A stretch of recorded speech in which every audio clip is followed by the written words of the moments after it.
All right. Good night, everybody. We're over. No. Good evening. Tonight's demo is going to be Tom Crosby, and he's going to be doing a winged bowl with 3 wings down, 1 wing up. Yeah. And I'm going to let him take it away. Tom? I need a tool rest. You do it with a tool rest? Yeah, I'm going to do it with a tool rest. We'll get you one here in just 1 second. Okay. Charlie brought me a tool rest. You want to borrow it? I just need one. That's a long one. Oh, yeah. I brought everything but a tool rest. I'll get you one. Be right back. Short one's good. Okay. Are you ready, monsieur? All right. What we're going to do is called a manta ray bowl. As far as I know, this was developed by Terry Scott in New Zealand. I don't do mine exactly the way Terry does his.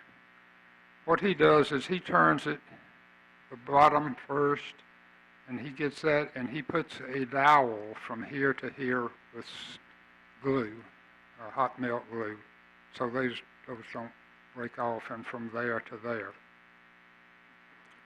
And then he turns this inside part. I turn this first, and I don't use dowels, and so far I haven't had any of them break off. One of the main things you have to worry about, let to be light, is your piece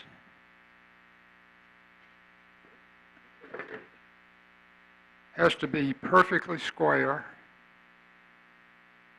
and you have to have this perfectly centered in the piece.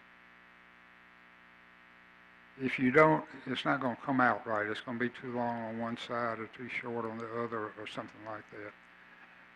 For your first one, I would suggest that you use a piece about like this, 6-inch square, and about 3 inches, 2.5 to 3 inches deep. If you want it to come out so that it rests on the points, you can get by with 2.5. I don't use them, usually make them rest on the points. Yeah, this is good. This, yeah. Thank you. It's too easy to break those points off if they hit something like that. I'm going to pass this around so you can see how this does. So I say you take your skew and you turn this inside, and then you take a gouge and turn this part. You have to turn it back and forth, of course. That's really all there is to it. The hollowing is just like hollowing out of any bowl or whatever. So it's really a simple thing to do. Very easy. It doesn't take all that long to do the turning part. Then after you get the turning part off, done, you got to cut this off of one, and then you got to cut this off of these other 2, and then you got to do a lot of sanding on this to get the form. You don't have to worry that much about making this real thin. See, that looks much thicker on this side than it does on this side. Because when you sand this, you can sand it down thinner along this edge, and it appears that it's that way all the way across. So you don't have to be real picky about that. When you get your block ready, you need to come around and make you a center line, and I usually make a line about 1/8 inch on either side, making that a 1/4 inch line through there. And come in and make and they don't have to be the same. You can make one come back farther and round out more, or go out and just come straight down, or whatever you want it to look like. But you need to put something like this with the real dark, so when you're mounted and it's turning, you'll still be able to see that. I've got a line here. I'm going to cut this part back down to about here, so that, actually I put that on the wrong side. Anyway, so you'll have a ring here which will become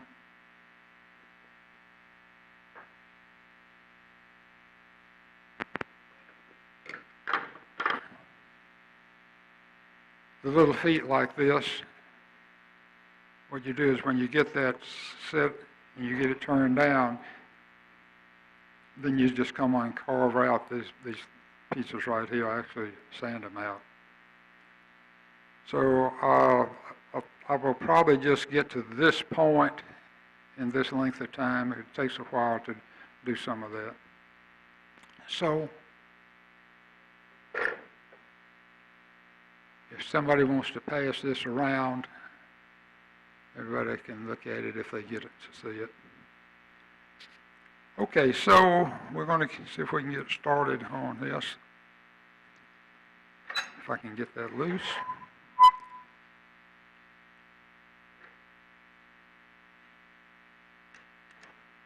And it doesn't really matter which part you start on. We'll put it on this way to start, because I've got this edge here marked to cut down, and I'll do that to start with.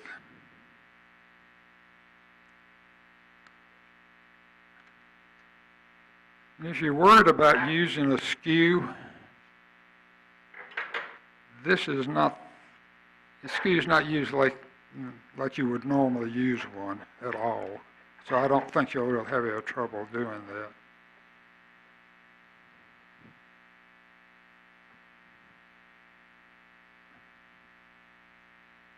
Oh, that's loose. Like that. Should work. You should be sure to turn this. Anytime you're resetting your tool rest, be sure to turn your piece so you'll know it's not going to hit. Okay, now let's see.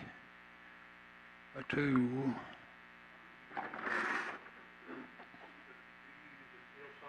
No, I don't use that at all. We'll get that out of the way.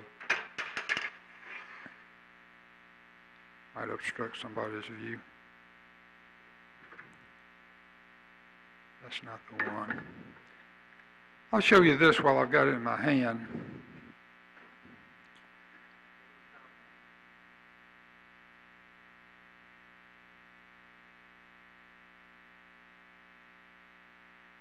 This is the way that I sharpen the tool that I cut the wide part out with. And I'll show you why I do it that way when I get to it. But it's very, very narrow to a long point, sharp point. And you use about that much of it to cut that.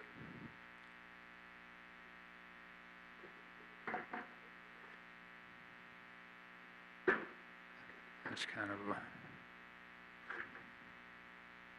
a okie dokie.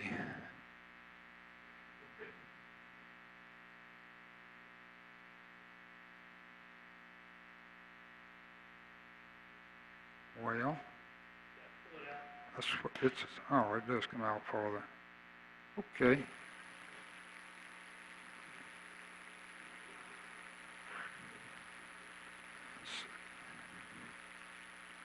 We'll just take some of this off to start with.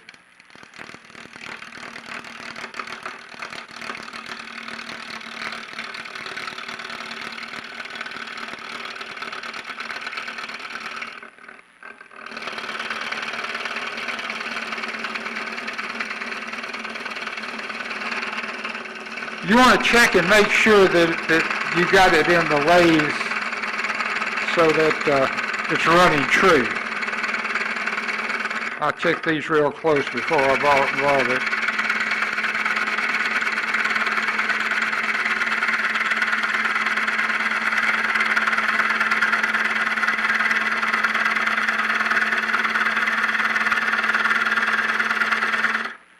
About like that.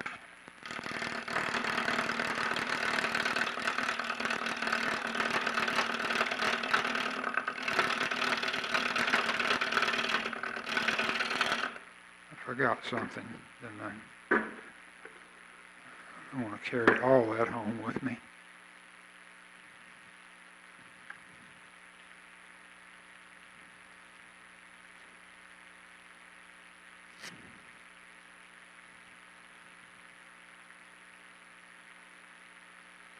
Doesn't keep it off my arms, but it will keep it off of most of me. This thing is old, as you can tell by looking at it. I did wash it one time, though. It's really neat. You get super glue on it, you can just kind of roll it a little bit, and it'll pop off. That's that one. Okay. I forgot one thing I was sure I was going to bring. If you have a piece of black paper that you can put down under this, it will make your stuff show up a lot better, especially when you start to the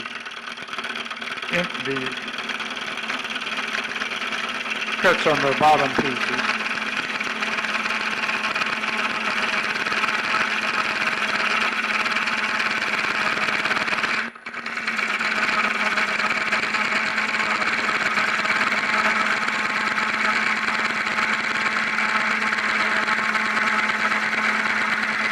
This is sycamore, and this is a hard piece of sycamore.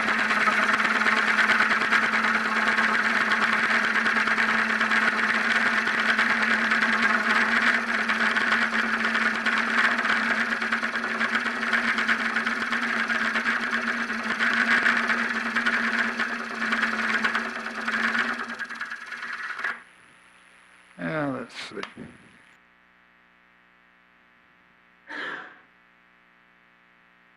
Yeah, that's good. I just got it off. All right, now we do the fun part.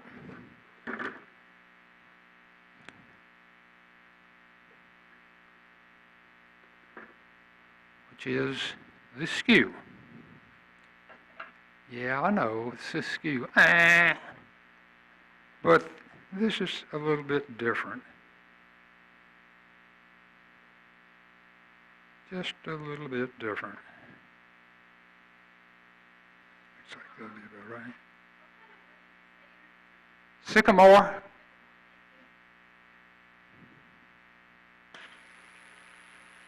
No, okay. Now, see, I can see that image. I don't think you can see it on the projection. Maybe just a little bit, but you can see the image of those lines coming around, and you know approximately where they are. So you hold the skew like this with the long point up. You hold the handle down pretty far, and you can try to get lined up.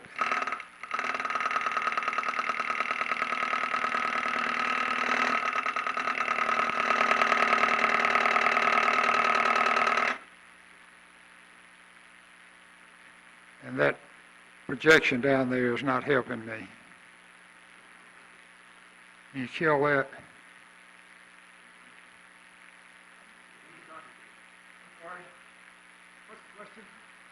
Can you kill that screen, that monitor down there?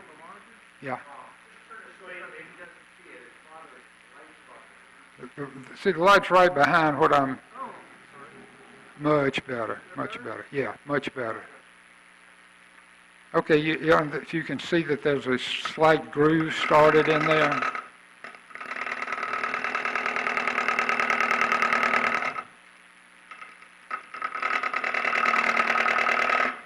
You get that started, and then you come around,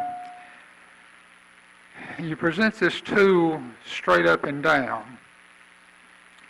And when you start cutting, you tilt it in about 1 degree, just a little bit inside. And we're going to start about here.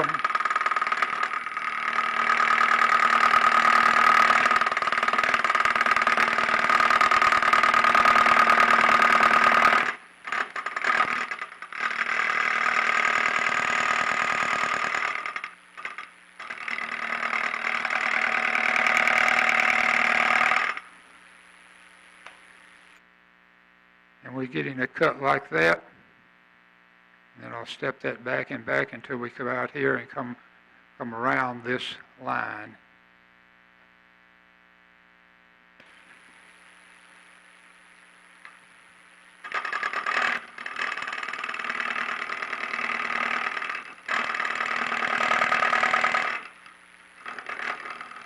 You don't want to try to take off much at a time.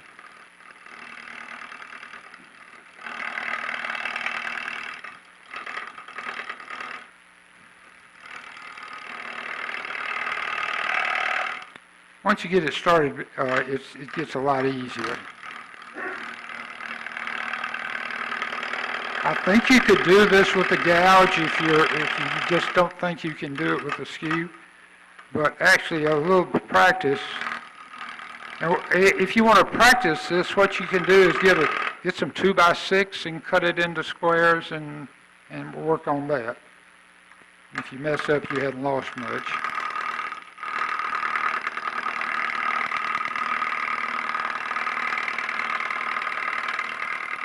One of the things that kind of surprised me about these is how big a chunk of wood it takes to make a block like that. If you got 6 inches, that means you got to have at least a 12-inch diameter. Well, that just gets you to the center line, and you need a couple of inches that you can cut out for the pith. So you're looking at a 14 and 16-inch diameter block that has no bad places in it.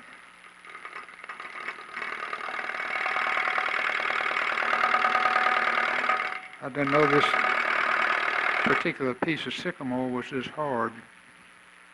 The other pieces I used were like that one I sent around, they were not anything like this. That seems like it's always the way. If that's something that can go wrong, it's going to go wrong when you do the demo.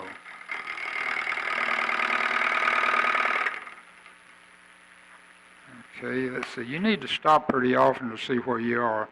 Yeah, that's pretty good. Yeah, good. And you'll find, no matter how careful you are, that one side's going to be a little bit longer or a little bit shorter than the other side. Now I need to come down just about here. Oh. Now what happened there is I turned it too much, so it backed up on you. It's kind of like when you're doing the skew and you lift it off of the bevel, you mess up.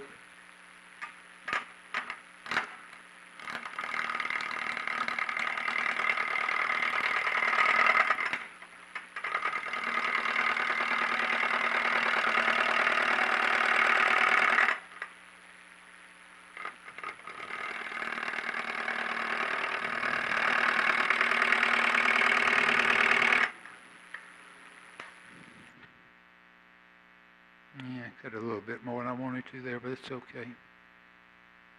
Alrighty. Now we do the other side.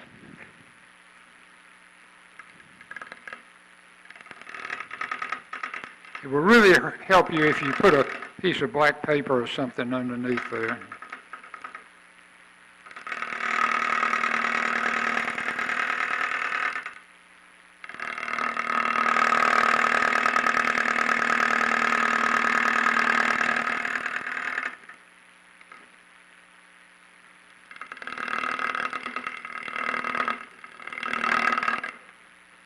You have to have a good grip on the tool wrist also.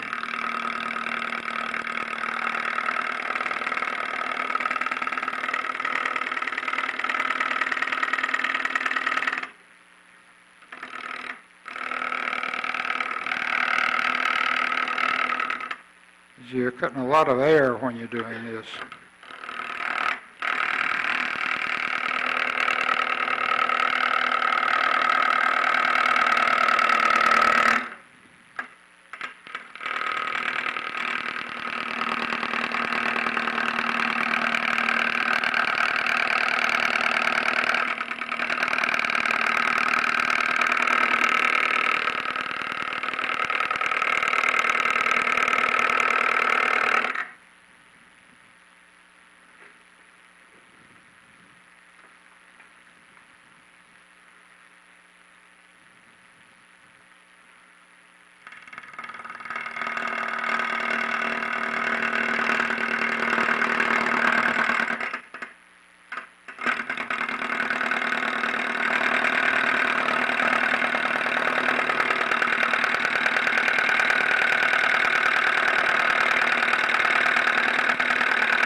Okay, that's probably about good enough. I need a little bit more there and a little bit more there.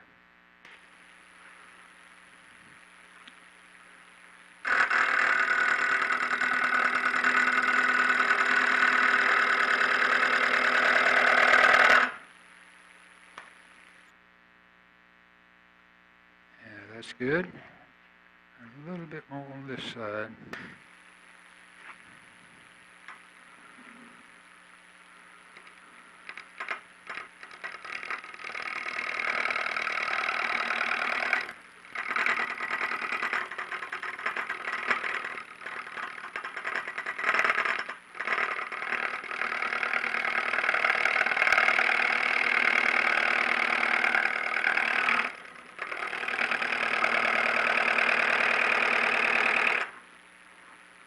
And that ought to be good enough. When you're laying this out, if you use like 6 inches, which I would suggest you use for your first one anyway, you can make them bigger. You want to leave about 3 inches in between where this comes together here. You can run it farther, but the more you run it, the more difficult it is to get this part to match up. So now we're going to start, since it's in there this way, we'll start doing this side.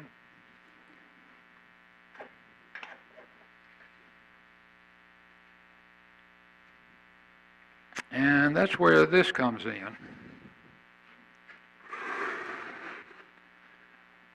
What I'm going to do is go straight in here and then cut across like so, and step it in and across till you get down to where you're going to go. At the same time, you will be working on the shape on this side. So,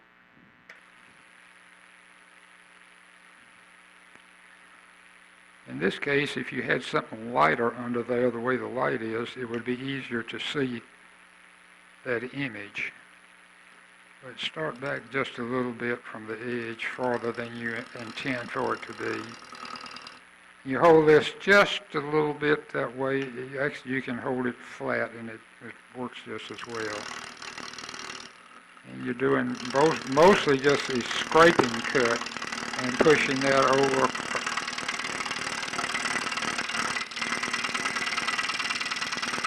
Tilt it a little bit inboard.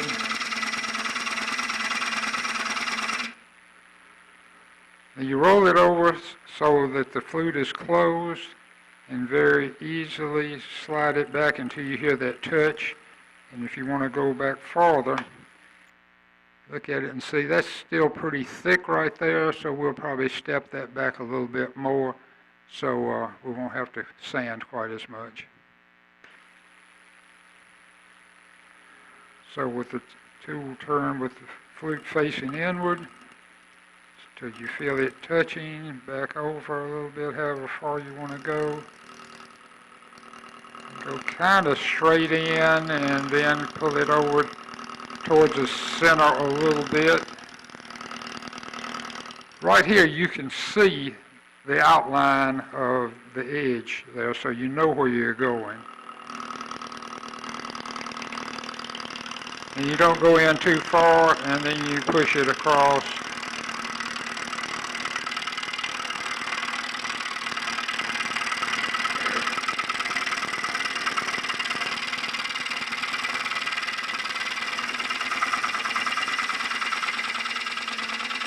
And this is a hard piece of sycamore.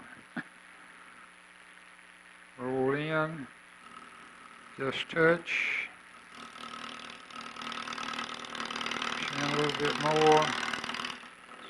Swing the handle around some. Open the flute a little bit so you get a better cutting edge. Push it across. Now see, you don't want, I don't know if you can see this or not, but you don't want this to go over too far and let this edge catch where you've already cut. So you've got a little step in here, and that's the reason you have that step. So Then, now and again,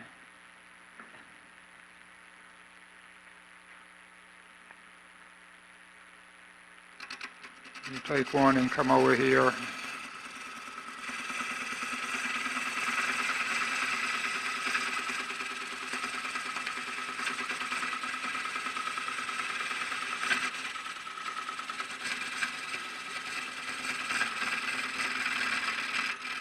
You get that out of the way,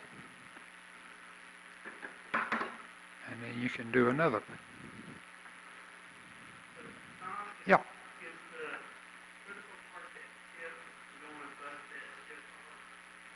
I find this works better than something that's rounder for me. You got a lot better control because you only got that little point sticking in there. And if you can control which way it's cutting pretty good with this edge. So it's worked better for me. I've tried it with a regular grind on it. And the regular grind kind of cuts too much at a time, and you don't have as good a control over this outside. See, the idea is I don't want to push the wood that way at all because it's thin. And it'd be easy, if you put any pressure on it, it would be easy to break it off. So I use this to get in, that point to get in a little bit and then push it across this way. So there's really no pressure on this outside edge here.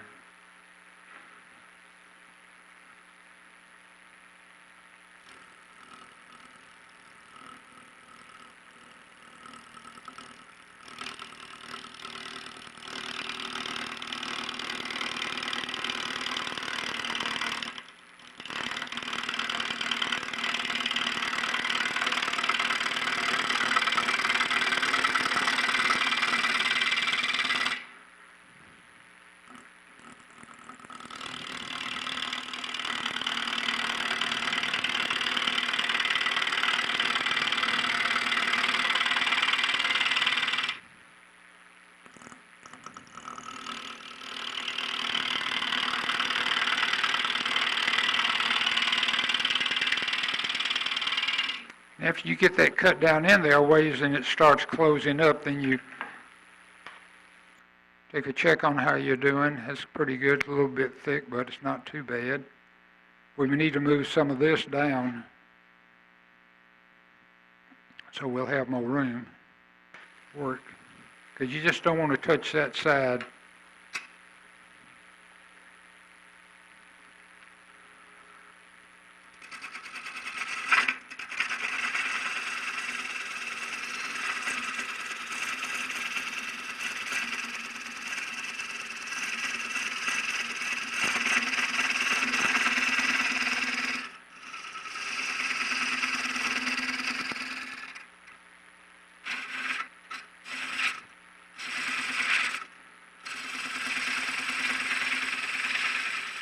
You want to be very careful that you don't let that slip off and hit those wings because they'll be gone.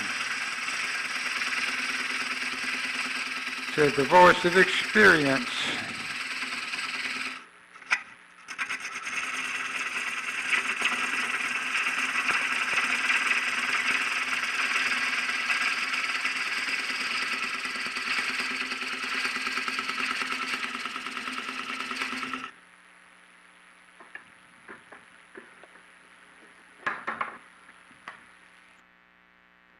Yeah, we're getting pretty close. We can come back and take a little bit more out of about there.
Not quite as bad as watching paint dry, but close.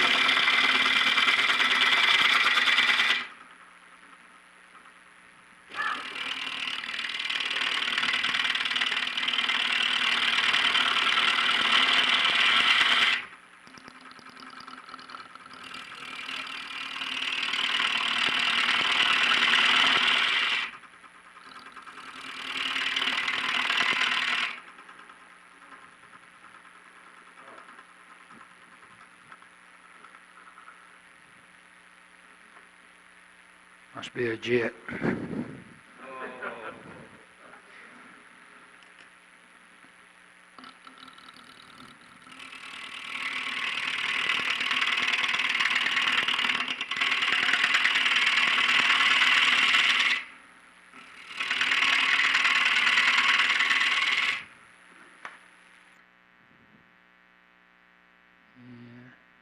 down pretty good. Back out some. Get a little more off of the wing.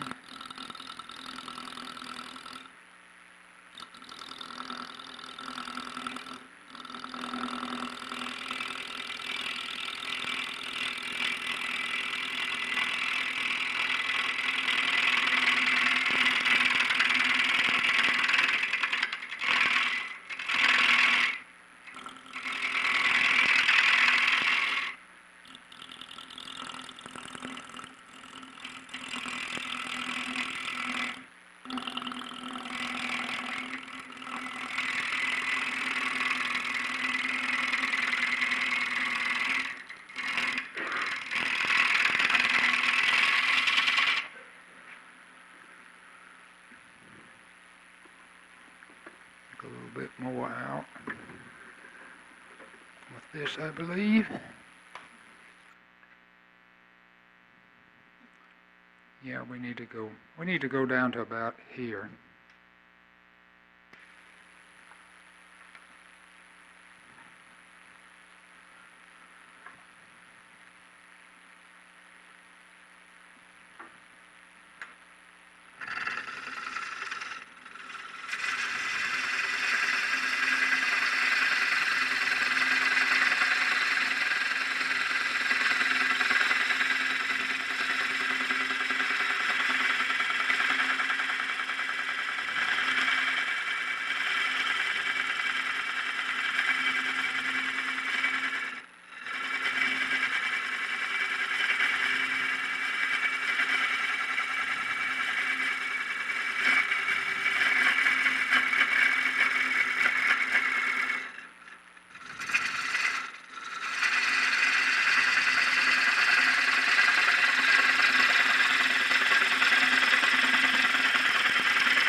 You could do it with green wood. I don't know how much warpage you'd get in these after it starts drying, but it might not make any difference.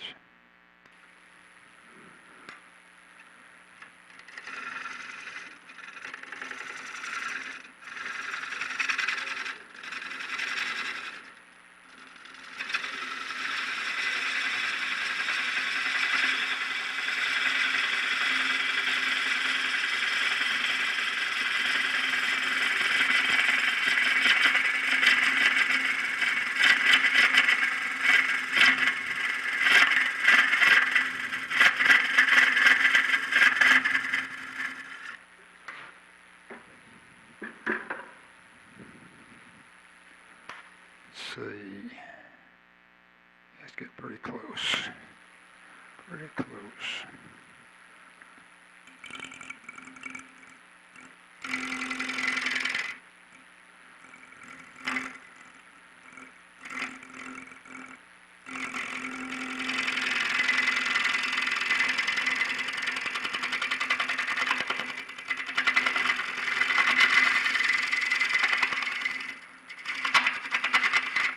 The reason this bounces so much right here is because you're not having the cutting edge supported. It's more of a scraping move.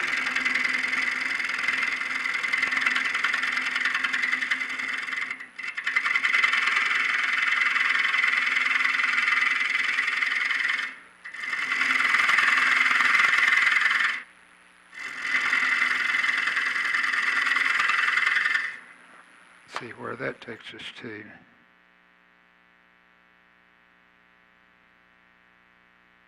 That should be good. Just need to cut this part down some now.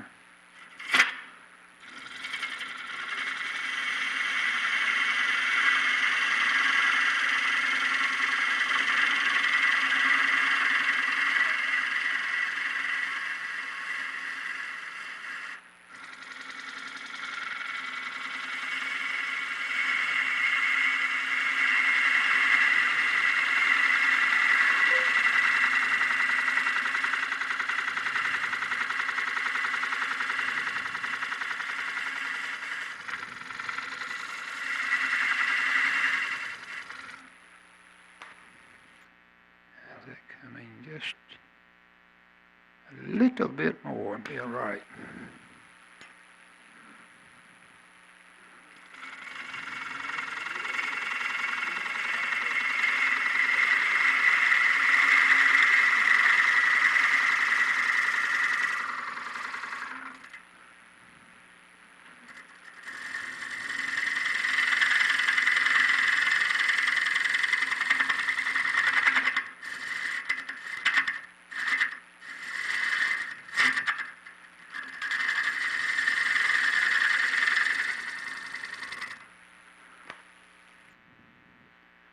Okay, that's pretty good.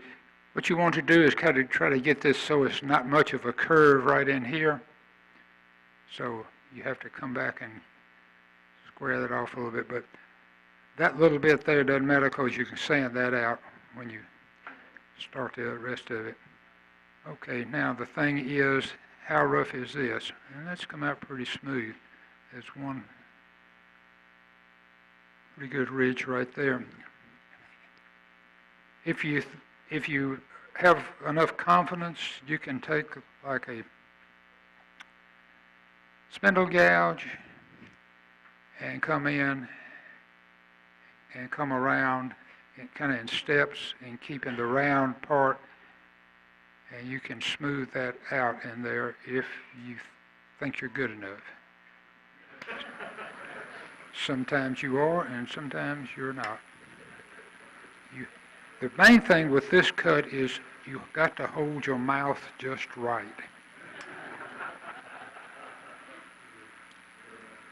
Fortunately, this doesn't need much.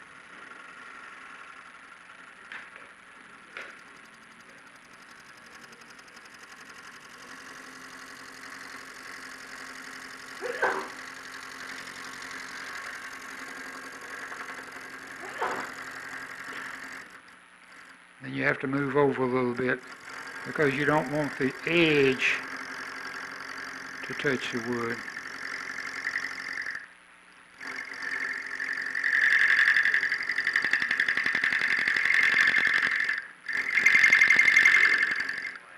And you can kind of feel where there are ridges or valleys.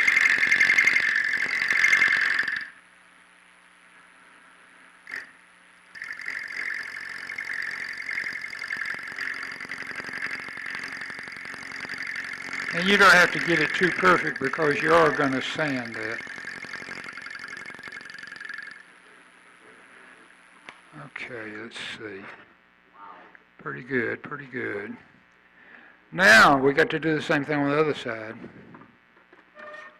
Fun, fun, fun.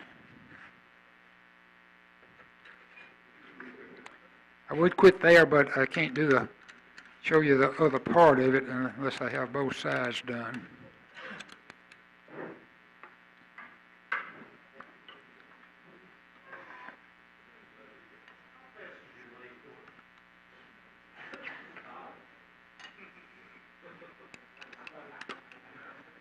What's the RPM when you're turning?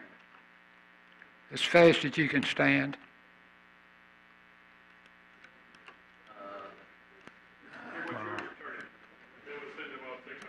I have no idea. I never look at that. I don't have one on my lathe, and I don't ever look to see. It's really what you can control. If you're cutting air like this, the faster you can turn it and be comfortable, the better off you are. The less chance you have of getting a deep catch or something.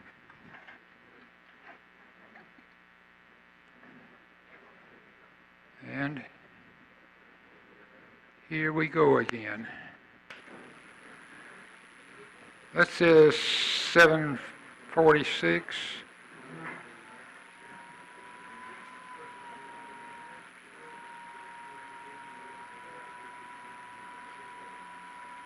$10.10.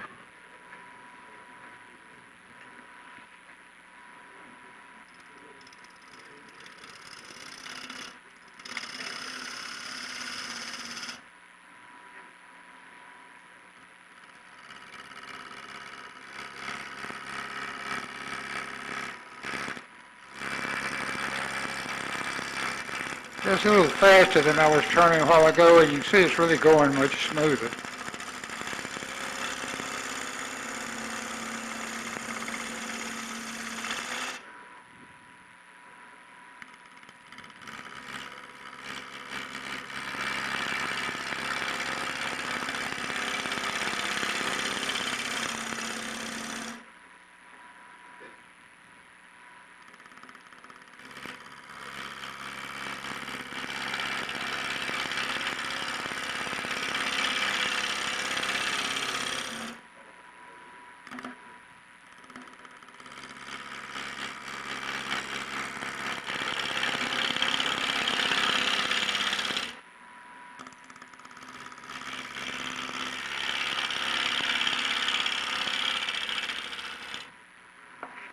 You don't want to get that edge catching. Yeah, it's not good. Normally, if I'd paid real close attention, I'd know where this back corner was, and I would try to make this match the back so the bowl goes through the wings.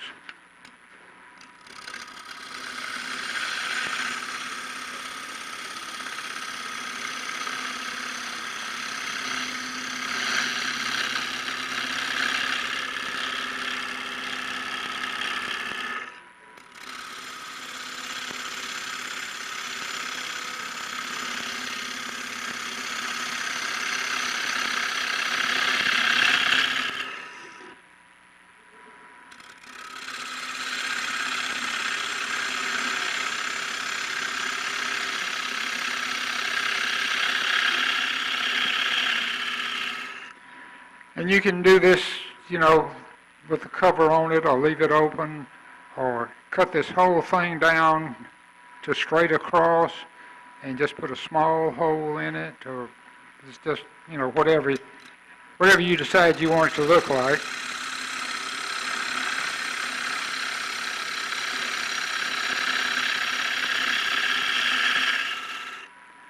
And of course, like I said, you can have one up, a two up, a three up, and so many down, whatever sounds good to you at the time.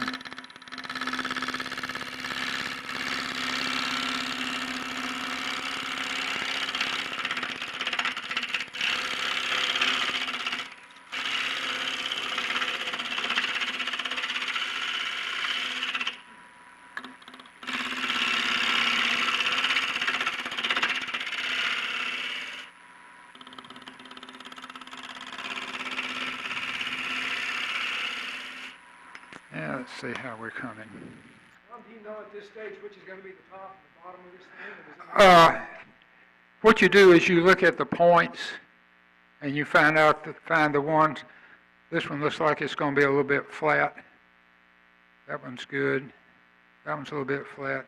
This one's good. So I'd probably make this one the top unless there's a real bad one on the bottom, and they all look pretty good. So it just depends on what you see and what you like.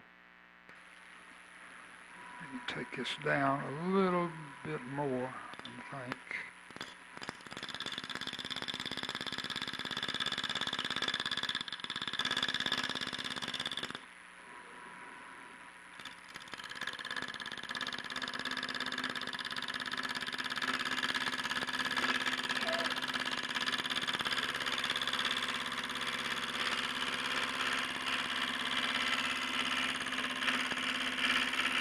I said it's not real critical how thick you make the wings.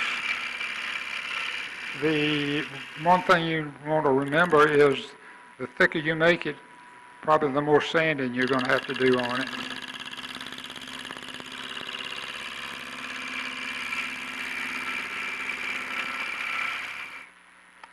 How's the time running? Yep. A few minutes.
Just a little bit more and it'll be fine.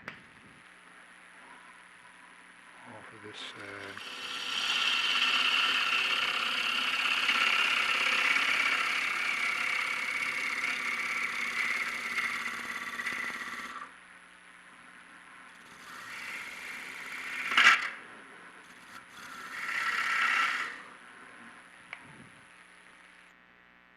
That's good. That's good. Got a little bit thin, maybe. Okay. So that's the name of that part. Now, the fun part is doing the sanding.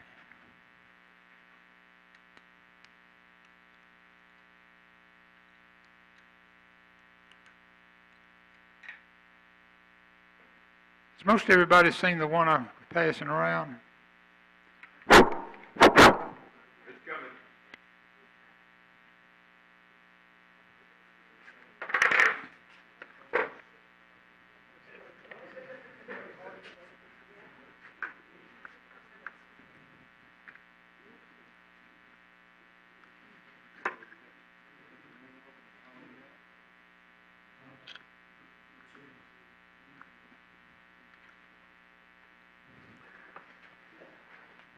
What I start this with is a circular saw on a Dremel. On this side, I would have smoothed this out a little bit more, but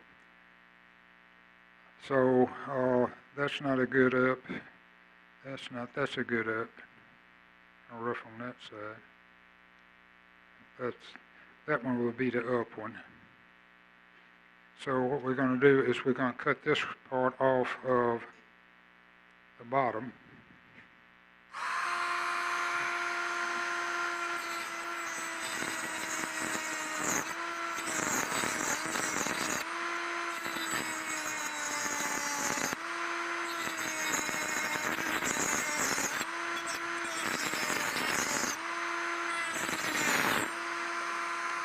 So that means that we'll cut this off of this one.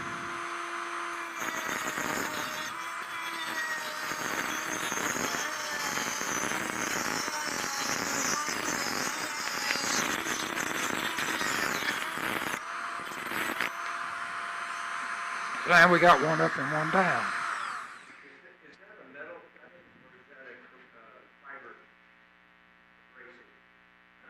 No, that's a saw. That's a metal.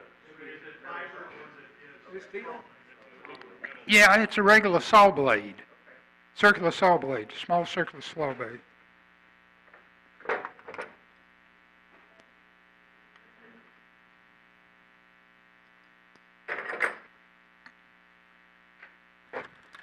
I never trust tightening these things with my hand. I've had too many of them come loose. This is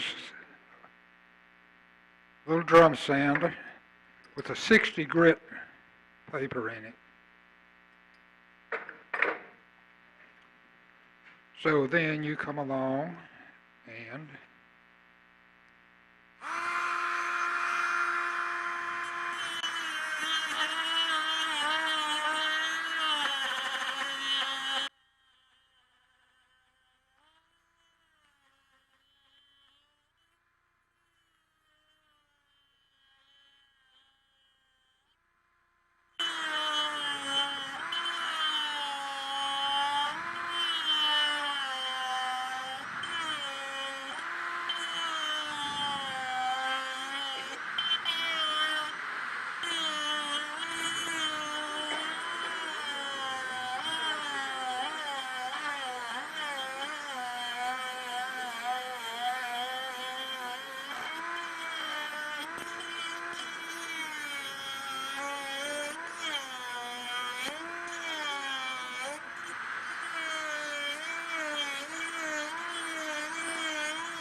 when you get it about like that, you can take a disc sander and go over it and smooth it down real easy. The inside parts are the parts that are hard to sand. You can sand them with this. You can sand them with like a 1-inch disc sander pretty good. If you get it to the right angle, you can get it behind there and do that. The other thing you have to do is you want this to come up to a point, so you take off some of this.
And you can see how you can change the looks of it from this to this or finer, just by seaming off that edge.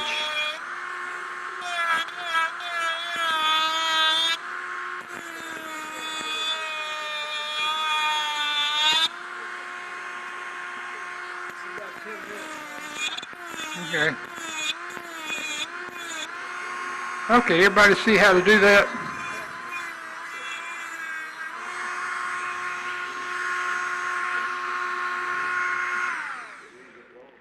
And that's really all there is to it. It's a lot of sanding. You can change the way it looks quite a bit by doing the sanding. Like I said, don't be afraid to use the skew on that cut. it's easier than trying to use a gouge. You can use a gouge, but you're going to have a lot more sanding in here because you can't get down to a fine point like you can. With the gouge, you can't get to that deep cut in there like that. The skew is not bad. It's not like using a regular skew the regular way you do it. So try it at least a couple of times, maybe 9 or 10. The skew is so good for what it does, it's not good for anything else. Open paint cans and, things like that is great. How many questions do we have? We got about a couple of minutes. Yeah, I make the lid from another piece of the wood, but a different piece, yeah. It's kind of hard to put the recesses in the lid and then make them pop back out. I mean, I guess you could there. You wouldn't have to cut down too far, and you could, if you had a really hooky tool like that, you could go in there and part it off with, be okay. Just use another piece of wood. You don't have to put a lid on them either. They look really good. They look really good. I haven't made one of them in a long time. But just smooth across here with a hole in it, only maybe that deep, and you kind of flow the bottom ones right into that surface and bring it just a smooth surface from here to the middle. Looks really nice. Put some decorations on it, stuff like that. If you want to see some of those, go to Terry Scott's site. You can look him up on Google and find it, or it's Timberley, I forgot now. Anyway, he's in New Zealand, so he's not AOL or anything. But you can look him up. He's on the Google 2 or 3 times. He's got a gallery, and he's on Facebook, and he has got some really good pictures of his stuff on Facebook. What's his first name? Terry. Terry? Terry. Scott. Really, really nice guy. That's it, huh? Well, I always figure when I get through and I don't have any questions, I know that either I have done such a good job that everybody understands everything, or such a poor job you don't even know how to ask a question. So hopefully it's the first. I hope y'all enjoyed it as much as I did.